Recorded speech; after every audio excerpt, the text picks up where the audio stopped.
क्योंकि आज ये यात्रा देवास आई है, आप सबको विदित है। अगस्त क्रांति के नाम से आदरणीय नूरी जी ने एक पद यात्रा का आगाज किया है, जो उज्जैन से प्रारंभ हुई है। 15 अगस्त को शहीद बाग से यात्रा प्रारंभ होकर भोपाल 26 तारीख को यात्रा रहेगी और 12 दिन का लगभग समय लग रहा है।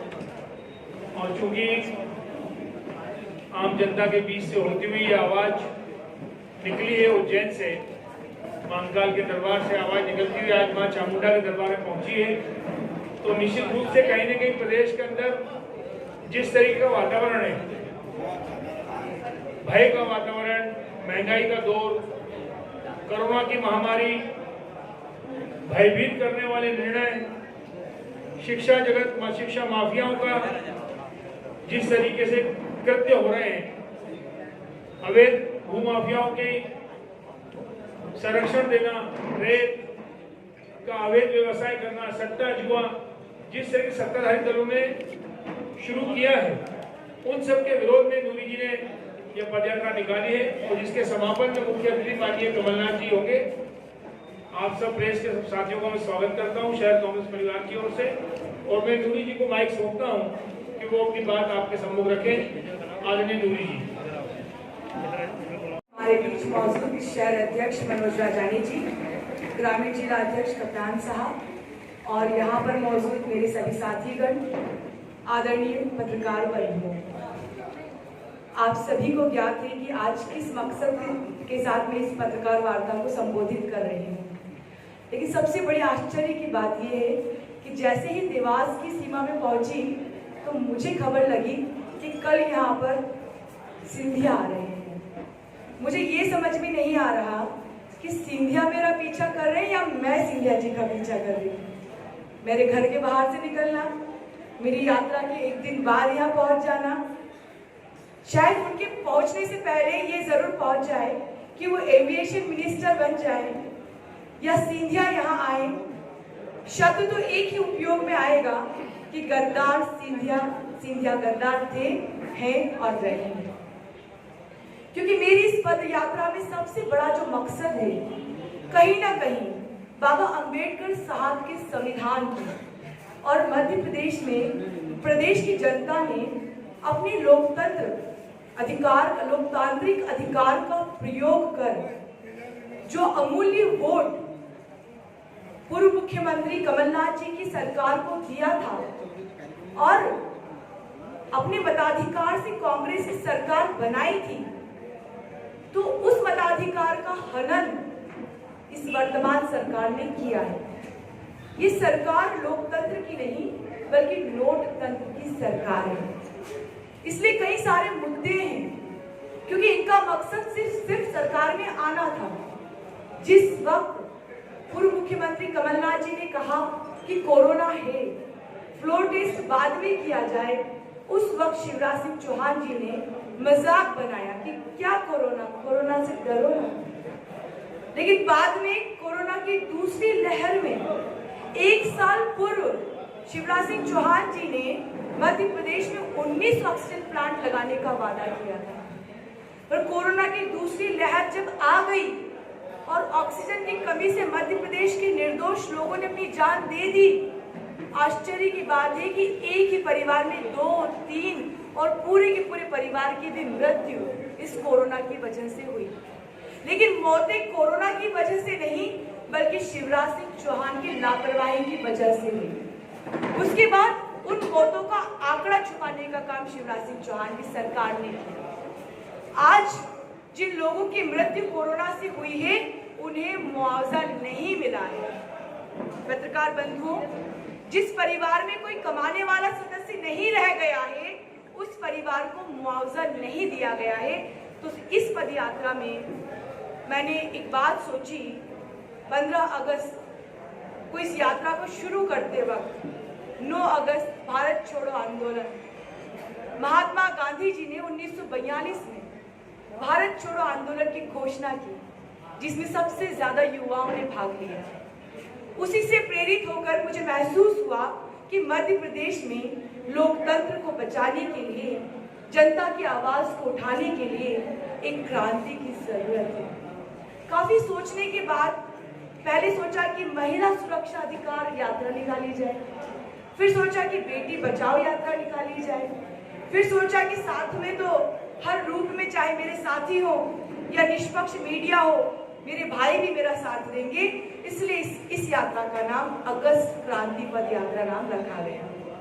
बाबा महाकाल के दरबार से ये यात्रा शुरू ही हुई है। अभी तक हम 40 से 45 किलोमीटर चलकर देवास पहुंचे हैं और कल हम मोरासा पहुंचेंगे।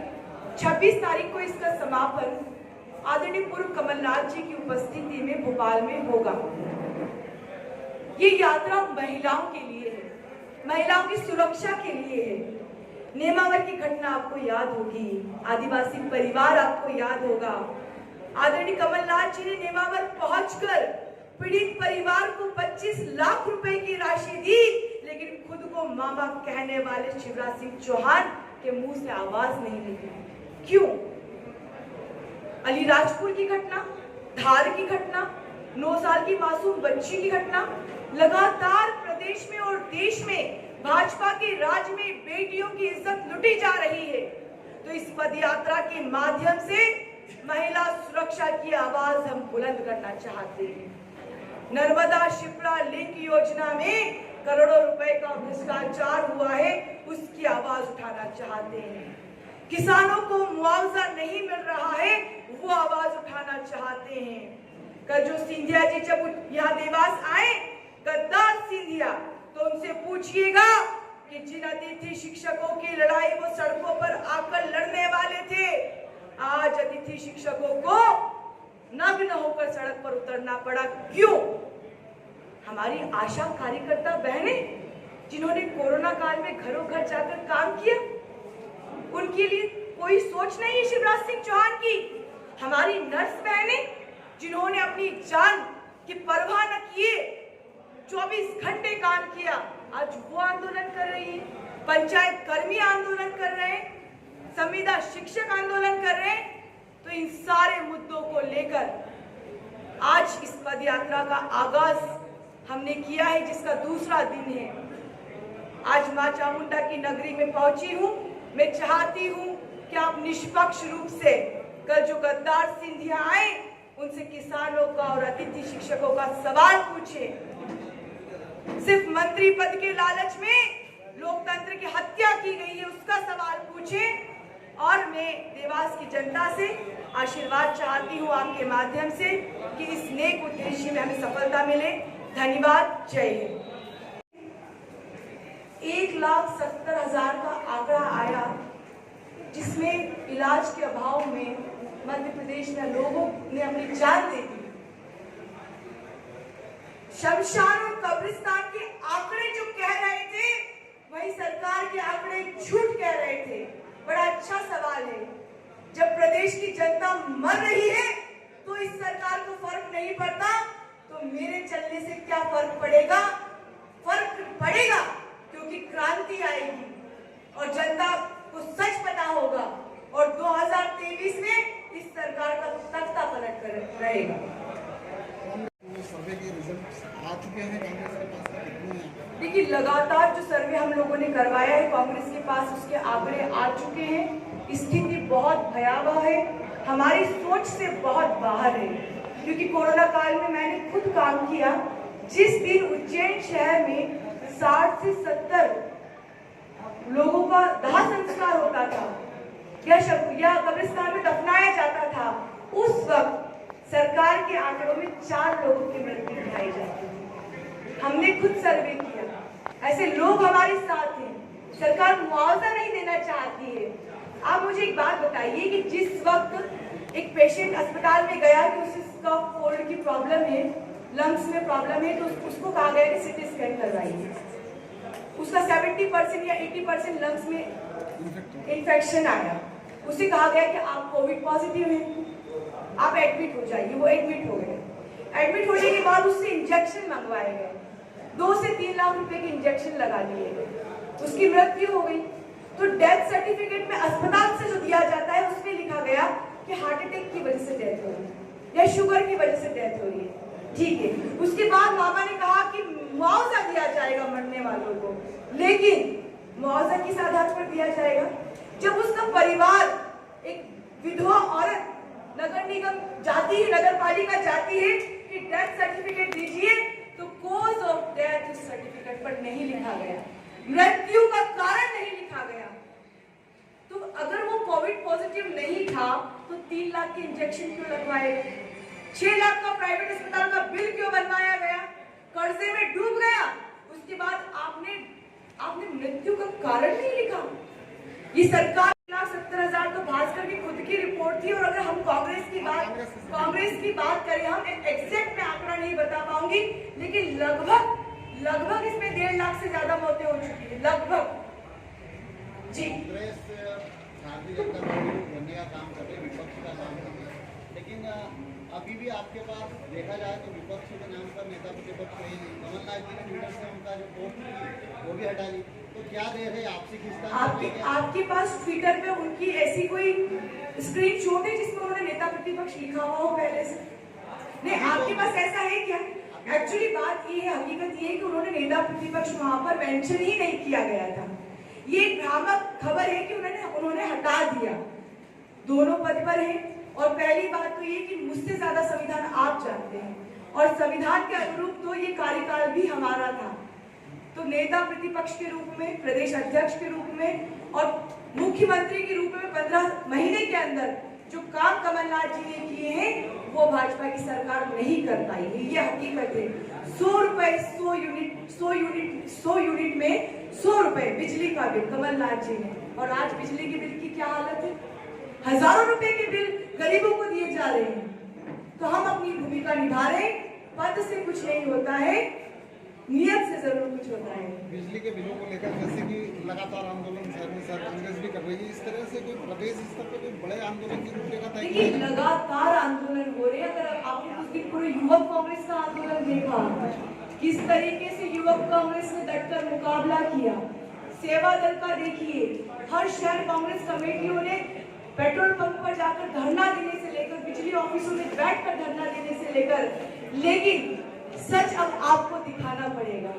हम सच बोल रहे हैं, लेकिन दिखाना तो जिम्मेदारी आपकी है, क्योंकि जब आप भी अपना बिजली का बिल भरते होंगे तो आपको कमलनाथ जी की वो सरकार जरूर याद आती होगी, ऐसा मेरा विश्वास है। कल बात बताया कि कमलनाथ आगे और सिंधिया पीछे, मैं आगे सिंधिया पीछे। इस तरह से आपने उज्जैन में काले झंडे दिखाकर विरोध प्रदर्शन करा था, कल क्या आपकी अनुपस्थिति दिखाएंगे कमलनाथ को? देखिए, मैं गांधीवादी तरीके से जिस पवित्र उद्देश्य से निकली हूँ, मेरा एक अलग उद्देश्य है। जिस वक्त मुझे काला झंडा दिखाना था मैंने दिखाया। ये रणनीति यहाँ की शहर कांग्रेस कमेटी बनाएगी, वो मेरा विषय नहीं है। लेकिन गद्दार सिंधिया माथे पर कलंक लग चुका है, हमें उसके झंडे। देवास में कांग्रेस 2 गुटों में बैठी हुई, जिस मंच पे बैठे वहाँ पे एक गुट बैठा है, दूसरा गुट मदारत है। देखिए, ये गुट क्या होता है? किसी को एक परिवार में किसी को पिता ज्यादा पसंद होता है, किसी को माता ज्यादा पसंद होती है, क्या वो गुट हो गया? ये तो ताकत होती है। आज मेरे फॉलोवर्स अलग हैं जो मेरे साथ चल रहे हैं, किसी और नेता के अलग हो सकते हैं, तो ये कोई गुटबाजी का सवाल नहीं होता है। सब अपनी अपनी ताकत और अपनी क्षमताओं के साथ कांग्रेस के लिए काम कर रहे हैं, और गुटबाजी का सवाल तो आपको भाजपा से पूछना चाहिए। देवास में कांग्रेस एक नहीं है, इसलिए आज तक कांग्रेस यहाँ पे अपना विधायक नहीं बना पाई है। देखिए, कांग्रेस कभी भी सत्ता हासिल करने के लिए, विधायक बनाने के लिए चुनाव नहीं लड़ती। हम अपने उसूलों पर लड़ते हैं, हम देश की एकता और अखंडता के लिए लड़ते हैं, लेकिन ये लोग कुर्सी हासिल करने के लिए लड़ते हैं। दोनों बातों में बहुत फर्क है। हम अपने तरीके से चलेंगे, वो उनके तरीके से। मानते हैं आपका शहर अध्यक्ष चाहेंगे तो झंडे दिखेंगे। देखिए, विरोध का अलग अलग तरीका होता है। क्या जरूरी है कि काले झंडे दिखाए जाए? उनके माथे पर तो कलंक लग चुका है, हम झंडे दिखाएं या न दिखाएं, वो गद्दार हैं और रहेंगे। ये भाषा नूरी खान की कांग्रेस की थोड़ी पूरी, क्यों नहीं? I am spokesperson of Congress committee. देखते कल कांग्रेस दिखाती है। मैंने कहा कि दिखाएंगे, मैंने कहा रणनीति बनाई जाएगी, क्या करना है वो ये तय करेंगे। राजनीति में वोट तय करते हैं कि कौन सही है या गलत है। सिंधिया जीत चुके हैं और वापस से वो अपने सिंधिया जी तो अपने ड्राइवर से हार चुके हैं। क्या बात कर रहे हैं आप? नहीं, जब और सरकार को बेचकर रिश्वत के रूप में जो इनाम मिलना था वो एविएशन मंत्री के रूप में लाए हैं वो। तो आप क्या कह रहे हैं कि जिसकी ताकत होती है वो जीतता है, एक ड्राइवर से हारने वाले व्यक्ति की क्या ताकत है? नेक्स्ट, थैंक यू, धन्यवाद।